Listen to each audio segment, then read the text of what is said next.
Hello, bienvenue sur ma chaîne. Aujourd'hui on va parler du GFX 100S ainsi que du 18 mm f1.4 qui est sorti récemment pour de la photographie de mariage. J'ai shooté un mariage récemment et je vais t'en dire plus d'ici quelques secondes, ne bouge surtout pas.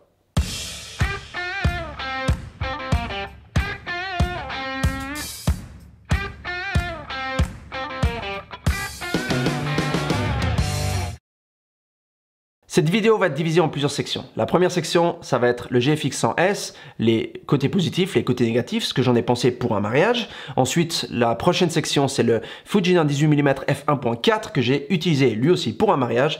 Et je vais te dire ce que j'en pense, les côtés positifs et les côtés négatifs. Ensuite, on va parler de la journée, comment ça se passe, quelles sont les différentes parties de la journée qui sont très importantes pour moi lorsque je photographie un mariage. Et je vais de nouveau te dire ce que j'ai pensé de ces deux combos, s'ils ont été bien ou pas, quels sont les côtés positifs, négatifs, etc. Et pour finir, on va parler des différents réglages que j'utilise sur mes appareils photo ainsi que le look que je donne à mes photos. Voilà, c'est parti, GFX 110 et le 110 mm f2. Alors, évidemment, il donne une profondeur de champ qui est absolument incroyable. C'est un appareil qui vraiment a des très belles couleurs. Ça a un rendu final qui est magnifique. Et le fait de pouvoir l'amener sur un shoot de mariage pendant toute une journée, c'est, à mon avis, un luxe. Il a une qualité d'image de 102 mégapixels, donc ça c'est la résolution.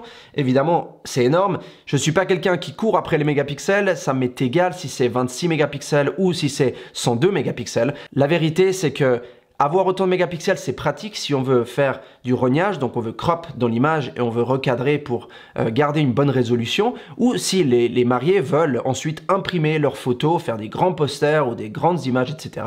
Ils vont garder une résolution qui est tout simplement géniale. Une question que tu te poses peut-être, c'est est-ce que ce gros appareil photo que j'ai ici dans les mains, qui pèse quand même 2 kg, fait une énorme différence lorsque on se retrouve le jour du mariage et qu'on l'a sur l'épaule? La réponse à cette question, à mon avis, c'est non. Je ne pense pas que ce soit trop lourd, je ne pense pas que ce soit un poids excessif. On a tous commencé, ou la plupart d'entre nous, avec des DSLR, donc des appareils photo qui étaient avec un miroir et qui étaient plus gros, plus lourds, Canon, Nikon, etc. Donc ça revient un petit peu à ses origines. Mais je pense que c'est même un petit peu plus léger que les appareils photo qu'on utilisait à l'époque. Finalement, il y a l'IBIS. Donc le capteur est stabilisé. Ça, je ne peux pas te dire combien est-ce que ça m'arrange qu'il soit stabilisé et combien c'est important. Parce que ça, c'était un problème que j'avais avec le 50R et le 50S, c'est le fait que le capteur n'était pas stabilisé. Donc tu devais le mettre sur un trépied parce que si tu descendais à moins de, je crois, 1/250e de seconde, tes images commençaient à être floues et c'était un gros problème. Pour un mariage, tu peux pas avoir ça. Voilà, tout simplement. Maintenant, parlons des côtés négatifs. Plus que côtés négatifs, je les appellerais des limitations. Parce que ce n'est pas vraiment des côtés négatifs. Il y a la taille des fichiers, ça c'est un point. Ils sont énormes. J'ai des fichiers qui sont montés jusqu'à 139 mégas, plus les JPEG que je fais en petite résolution, donc ils sont relativement petits. Donc on arrive presque à 150 mégas par photo. Imagine-toi que pendant un mariage, on shoot beaucoup de photos, donc 150 mégas par photo, c'est beaucoup.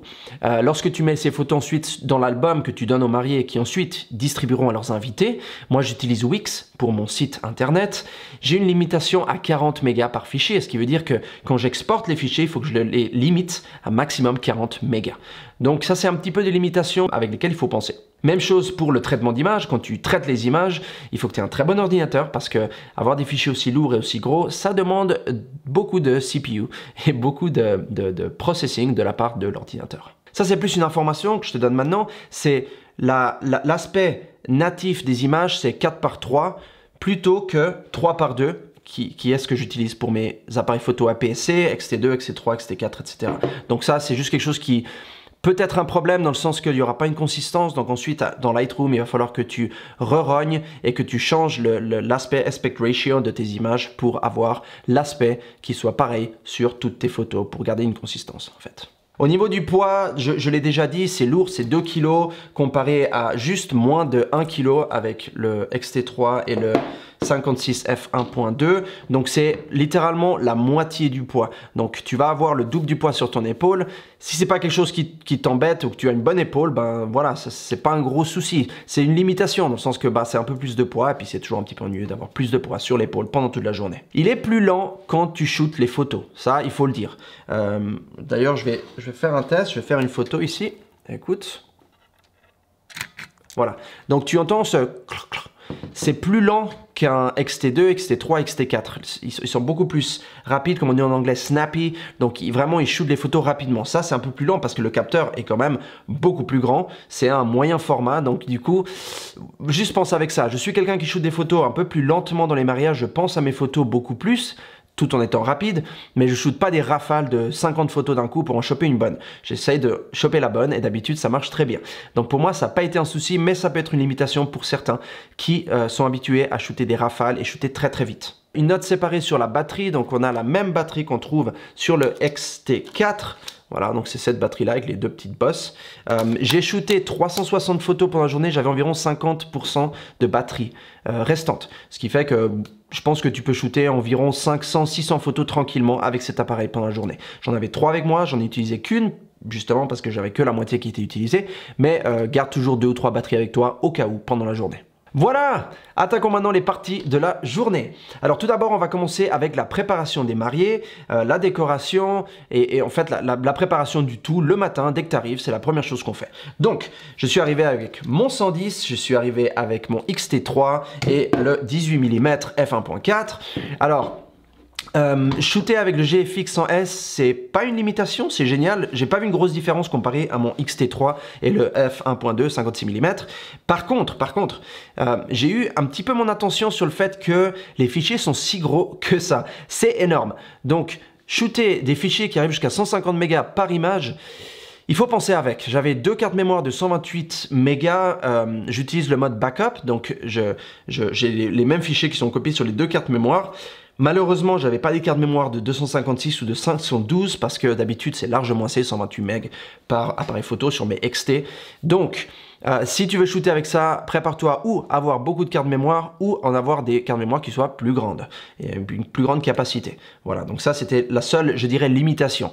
Il y avait la taille, mais pendant les préparatifs, on s'en fiche pas mal de la taille, c'est pas un souci. Mon XT3 et le 18 mm. J'ai trouvé cet objectif absolument incroyable. Tu peux vraiment capturer ce que tu veux. Il y a suffisamment dans l'image sans devoir aller trop loin. D'habitude, je shootais avec mon 23 mm. Et là, honnêtement, j'ai trouvé ce 18 mm.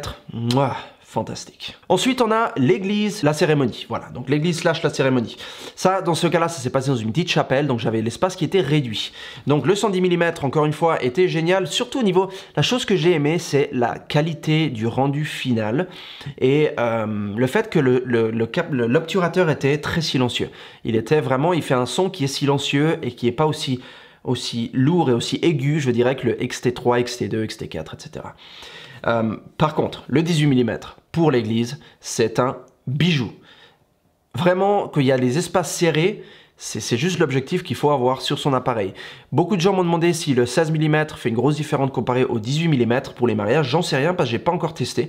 Mais le prochain mariage, je promets que je le shooterai au 16 mm f1.4 et je vous dirai ma conclusion pour savoir quel est le meilleur, à mon avis, des deux longueur focale. Au niveau de la réception, donc c'est le moment où on mange, l'apéritif, où les gens parlent, etc. On passe un bon moment. Alors ça, d'habitude, c'est le moment où je fais ce que j'appelle le faucon. Donc je me balade avec mon appareil et je fais des photos des gens qui discutent, qui chit-chatent, qui rigolent, qui passent un bon moment, sans me faire voir. Le 110 mm GFX 100S, il est relativement petit pour le fait que c'est un moyen format, mais il est relativement gros si on compare au XT3 par exemple, qui on peut voir ici. Je vais les mettre de côté, voilà. Donc on peut voir que c'est quand même une sacrée bestiole. Les gens vont remarquer le fait que tu fais les photos avec un appareil photo aussi gros, c'est inévitable. Mais c'est pas juste un côté négatif ça, c'est aussi un côté positif parce que j'ai réussi à faire en sorte que les gens me regardent quand je fais des photos. Et ça rajoute une interconnectivité, une communication, ça rajoute, c'est comme si on était dans le même espace. C'est quelque chose qui me plaît beaucoup, j'adore communiquer dans les mariages, j'adore avoir ce côté humain et ce côté un petit peu d'être un ami et d'être là pour eux pour faire les meilleures photos qu'ils puissent en fait avoir. Et ça me permet de faire ça. Donc c'est pas un côté négatif uniquement. Le 18 mm, c'est encore une fois, je le répète encore, c'est vraiment un sacré objectif. Il est pas si gros que ça en fait. Si on compare au 56 mm, on peut voir qu'ils sont à peu près la même chose. Donc si vous avez deux XT3 ou un XT3, XT2, XT4, XT2, XT3, etc. Un combo. Il n'y aura pas une grosse différence, tu ne vas pas sentir une grosse différence entre les deux. Et d'habitude, moi, évidemment, je ne peux pas faire des mariages avec un appareil photo, j'en ai toujours deux. Le minimum, je ne peux pas faire moins. Ça me permet vraiment d'avoir le même poids sur les deux épaules. Évidemment, j'ai shooté au GFX dans ce cas-là, donc c'est un petit peu pas vraiment balancé, mais je pense que pour un mariage, utiliser le 18 mm, c'est fantastique. C'est vraiment le point de vue idéal pour ne pas être trop loin et capturer exactement ce que j'ai besoin dans l'appareil photo. Ensuite, on a les groupes. Alors les groupes, c'est un moment très intéressant parce que c'est le moment où il faut que tout le monde vienne faire les photos. Alors, je fais d'habitude ma photo de groupe de tout le monde avec mon drone, donc ou le Phantom 4 ou le R2S, le Mavic, et comme ça j'ai tout le monde. Ensuite, je fais les photos de groupe individuellement. Donc je choisis, voilà, on fait une liste et les gens passent les uns après les autres. Pour ça, j'ai utilisé évidemment que le 18 mm et il est beaucoup mieux que le 23 mm, je vais te dire, parce que tu peux être plus proche des invités tout en gardant une certaine distance, mais ne pas être trop loin pour avoir un bon contact pendant que tu fais les photos, les garder souriants et les yeux ouverts, etc. etc. Donc pour moi, le 18 mm a fait une énorme différence et d'ailleurs je pense que je vais le coller sur mon X-T2 pour les futurs mariages. On arrive aux fameuses photos de couple. Alors, dans ce mariage, malheureusement, j'ai eu 5 minutes, j'ai eu droit à 5 minutes pour faire les photos de couple. C'est pas beaucoup. Crois-moi, c'est pas beaucoup. D'habitude, j'ai entre 30 et 45 minutes, donc j'ai dû tout caser dans ces 5 minutes et faire toutes les photos que j'ai pu dans ce temps-là. J'ai shooté, évidemment, au 110 mm avec le GFX 100S. Ça a été vraiment génial. Je veux dire, ça, c'est vraiment l'appareil photo que tu utilises en studio, que tu utilises pour des photos de couple, pour des portraits, etc. Et c'est l'objectif fait pour ça. Et ça équivaut à environ un 85 mm pour plein format. Donc, quelque part, c'était l'appareil qui devait être là à ce moment-là. Et je peux te dire que ça a vraiment fait une énorme différence parce que j'avais vraiment une belle séparation du fond. Il y avait un beau bokeh, c'était flou à gogo et c'était très net sur les mariés. Donc même ouvert complètement à f2, ça a vraiment donné un résultat qui m'a plu, qui m'a beaucoup plu et que je conseille vivement pour les photos de couple. Ensuite, on a la partie du bouquet, donc le lancer du bouquet. Alors ça, je l'ai shooté exclusivement au 18 mm f1.4 et alors il y a cette photo, voilà, cette photo qui est d'ailleurs la photo de couverture que j'adore. Pourquoi? Parce que on peut voir l'émotion de elle qui lance le bouquet qui est dans le ciel, dans l'air. On peut voir un arc de cercle qui relie le bouquet à la mariée et les gens qui attendent avec plein d'émotions, qui se lancent les uns sur les autres, qui essayent d'aller le prendre. Vraiment, ça communique les émotions. Et ce 18 mm, c'est ça ce qui fait. Les photos que tu vas prendre avec, tu peux vraiment te rapprocher de ton sujet sans que ce soit trop grand angle ou œil de poisson et vraiment obtenir des images qui sont vibrantes en communication. Et c'est le but de cet art de la photographie, après tout. Finalement, on arrive à la soirée. Donc la soirée, généralement, est connue pour l'imitation de lumière. Dans ce cas-là, j'ai eu pas mal de lumière, donc ça allait, mais en règle générale, les gens oublient qu'il y a un photographe et ils oublient qu'on photographie avec la lumière. Donc, il y a très peu de lumière, c'est très faible. Et le fait qu'ils aient rajouté un stop de plus à cet objectif, donc maintenant on puisse ouvrir à 1.4 comparé à f2, c'est une énorme différence. Il faut juste s'assurer que quand tu mets à point, tu mettes à point sur la personne ou l'objet que tu veux mettre à point. C'est très important parce que sinon, tu auras quand même relativement beaucoup de flou autour de l'objet que tu es en train de photographier, puisque c'est une ouverture aussi grande, aussi large. Mais quand il n'y a pas beaucoup de lumière, comme par exemple dans cette photo avec le gâteau, ça fait une énorme différence d'avoir un stop de lumière en plus. Et comme ça, l'ISO ne va pas trop haut non plus. Voilà, maintenant parlons des presets et de ce que j'utilise pour mes photos au niveau du look. Alors j'utilise un look Kodak Portra 400. Des fois, j'utilise le Portra 800, mais généralement, j'essaie de garder le 400. Surtout de mes photos pour une question de consistance. C'est un look qui est à mon avis timeless dans le sens que ça ne vieillit pas, c'est quelque chose qui est très léger, ça fait pas une énorme différence, c'est pas très lourd et ça fait des photos qui sont très belles. Voilà, au niveau des réglages, j'utilise Lossless RAW qui en fait permet de, entre guillemets, zipper, compresser les images dans l'appareil photo et quand on les met sur Lightroom, ça les décompresse, ce qui fait qu'on économise de la place sur les cartes mémoire sans perdre pour autant de la qualité. Je shoot aussi au JPEG. Les JPEG, je les fais très petits, donc small. Ça fait environ 6 à 8 mégas par JPEG. Ce qui me permet ensuite, si j'ai besoin dans le futur de voir une image, je peux tout simplement passer à travers mes JPEG, trouver la photo et ensuite je l'ouvre en RAW. Voilà, c'est la raison pour laquelle je shoot aussi en JPEG. Je fais un backup sur mes deux cartes mémoire, comme je l'ai déjà dit. Comme ça, ça évite qu'au cas où il se passe quoi que ce soit avec une carte mémoire, j'ai l'autre et je perds pas mes photos. J'ai mon propre preset noir et blanc que j'ai développé au travers des années que tu peux voir sur mes photos. Donc c'est ou le preset noir et blanc ou Kodak Portra 400. Et finalement, j'avais un X-T2 à ce mariage également avec un 10-24 mm f4 au cas où je devais prendre des photos grande angulaire. J'ai pas eu besoin parce que ce 18 mm faisait largement l'affaire pour les photos plus larges. Voilà, donc en conclusion, je pense que le GFX 100S est absolument incroyable pour les mariages. Tu peux le prendre, tu peux absolument shooter avec, mais je conseille d'avoir deux GFX, même si c'est un GFX 100, GFX 100S ou deux GFX 100S, voilà. Mais en avoir deux, de façon à garder le même type de format, le même type de poids, le même type de look, etc., etc. sur tes images. Je pense que c'est le meilleur combo. Ça ferait pas vraiment de sens d'utiliser un GFX et un XT. Évidemment, je l'ai fait pour la vidéo et puis pour pouvoir vous dire ce que j'en pense. Et autrement, le 18 mm, comme je l'ai dit, va remplacer mon 23 mm f2 et je vais le coller sur mon appareil photo parce que vraiment il me donne la longueur focale idéale pour un mariage et pour pouvoir vraiment m'approcher et tout mettre dans la photo en fait. C'est tout pour ma revue du GFX et du 18 mm f1.4. Si tu as des questions, écris-les dans la section des commentaires en bas, je répondrai aussi vite que possible. Et sinon, je te vois dans ma prochaine vidéo. N'oublie pas de t'abonner si tu aimes mon contenu et je te dis à bientôt. Ciao, ciao.